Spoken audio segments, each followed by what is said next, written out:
They look an awful lot alike, but as the saying goes, don't judge a smartphone by its bezel.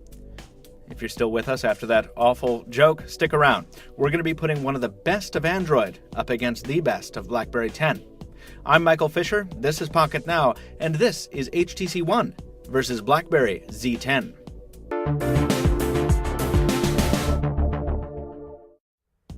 We like to narrow our focus when we're talking about devices on two different platforms, so we'll keep this comparison limited to 5 categories: build, UI, camera, ecosystem, and some test notes.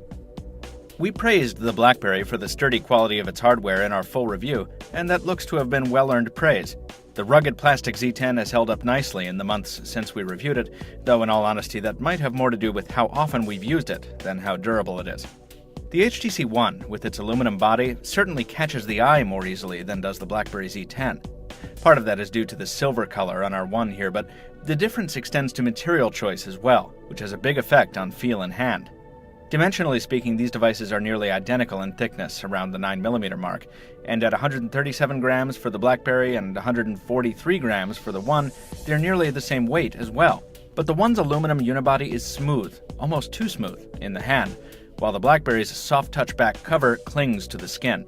That means the BlackBerry feels a little less premium, a little more common than the piece of art that is the HTC One, but it also means you're less likely to drop it and less likely to care if you do. Unlocking the screens, which we have to do with a button on the One, but which the Z10 lets us do with a gesture, we see another big difference in terms of displays. The screen on the BlackBerry Z10 is a 4.2-inch IPS LCD at a resolution of 1280 by 768. That makes for a pixel density of 356 ppi. While the SLCD3 on the HTC One is a 4.7-inch full 1080p panel, kicking out an absurdly high 468 ppi. That doesn't mean we can make out jaggy lines or other evidence of pixelation on the BlackBerry's display, not at all. We can't. It does mean, though, that we have much more room to work with on the One, and colors also appear much more vibrant on the Android device. The Z10's display is also much warmer, with whites appearing much closer to beige than the pure whites on the One, though each display's blacks look equally deep at full brightness. You have to look past the pixels and delve into the software to get the full picture of how different these smartphones really are. Each of them is packing a pretty unique user experience. Of course, we're familiar with the Android Jelly Bean load on the One, but HTC's new Sense 5 layer brings a lot of newness to the experience in the form of a massive aesthetic overhaul and the addition of the social and news-heavy Blink feed. While using the One is a familiar experience, it's not without a slight learning curve as you adapt to the way Sense 5 does things. If you haven't used BlackBerry's new BB10 platform, on the other hand, the Z10's experience is not a familiar one. BlackBerry takes the home screen, app drawer, notification area model and flips it on its head. The app drawer is off to the right, a context-sensitive settings shade is accessible from the top, notifications live off to the left in the BlackBerry hub, and the home screen has been converted into a canvas for what BlackBerry calls active frames, which are half-icon, half-widget hybrids representing currently running apps. The whole shebang takes some getting used to, but after a while, you start to appreciate the value of the constantly accessible hub with its peek gesture, as well as the home screen with its WebOS-like cards for buttonless task management. There are some similarities here too. HTC wasn't about to be left out of the somehow still popular cards metaphor, so it's redesigned the task manager to include 9 app hosting cards for Sense 5. And each of these software loads also features a very usable keyboard. Sense 5's stock keypad is easily the most usable we've seen from an Android OEM, and we also enjoy the hollow-like highlights on each button as we type.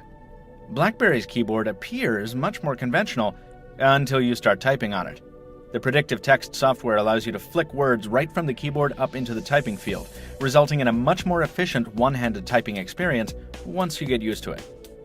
Finally, BlackBerry has implemented some specific optimizations to the Z10 in order to play to its strengths while differentiating itself from the competition. Specifically, we're talking about the enterprise-centric features like the server-dependent BlackBerry Balance, Work, and Personal dividing wall on the Z10, as well as its BlackBerry Protect security software. These features can be replicated to a degree on the Android device, but they're available out of the box on the BlackBerry.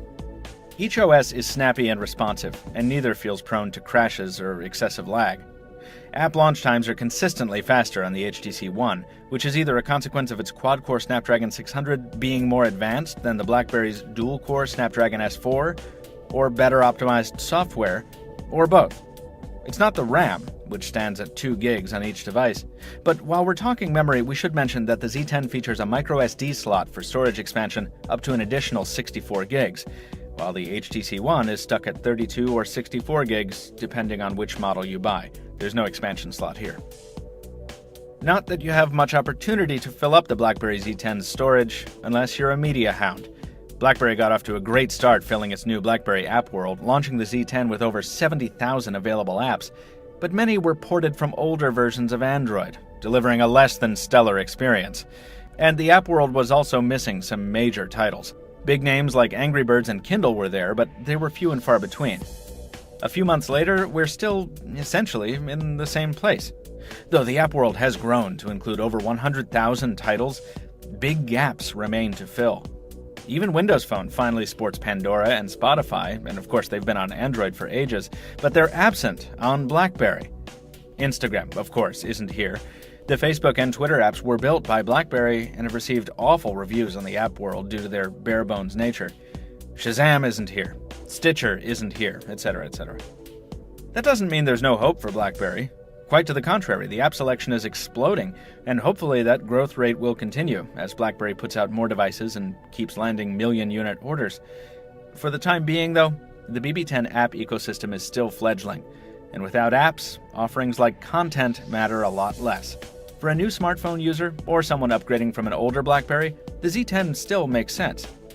For someone used to a wider array of apps, like an Android or iOS user, though, we can't recommend the new BlackBerry over the HTC One and its powerhouse Google Play Store. Not yet. BlackBerry was pretty good at the fundamentals of mobile phones, that is to say, phone calling, in its heyday, and we found that to extend to the Z10 as well. Calls were clear enough, and the speakerphone was even a mite louder than we've come to expect from smartphones. That is to say, until the HTC One came along. The One trounces not just the Z10, but every other smartphone in recent memory when it comes to voice calls.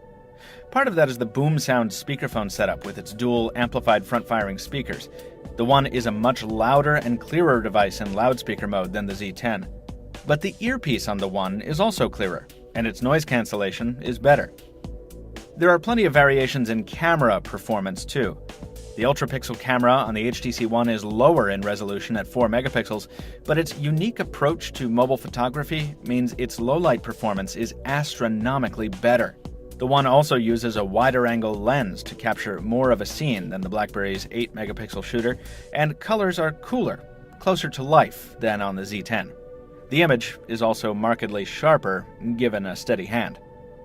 The BlackBerry's battery life disappointed us in our early review, but a subsequent software update is said to have improved that situation greatly. We haven't run extended comparisons, but this is truly a mixed bag on paper.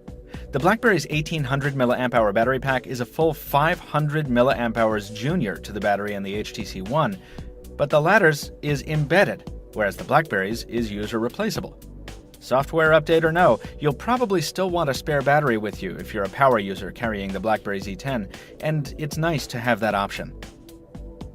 One phone is an 11th-hour last-ditch effort from an enterprise company trying to liven up its corporate image, and the other is a Hail Mary attempt at introducing a premium feel to the commoditized Android space from a similarly beleaguered manufacturer. These devices have creators with a lot in common, but the products themselves would almost have to strain to be more different. It's not every day a consumer will be weighing these options together, but when it does happen, the choice will be between two strong products hailing from two very different territories. Which choice the buyer makes will probably be determined by whether he or she needs to wear a suit or a sweatshirt to the office. But maybe, just maybe, these devices will start blurring those traditional lines just a little bit. Folks, we have a whole lot more on both the HTC One and the BlackBerry Z10. Visit us at pocketnow.com. Follow us on all our social feeds. Subscribe to us here on YouTube. Throw us a like if you like the video. Leave us a comment if you have something to say. And thank you for watching. We'll see you next time.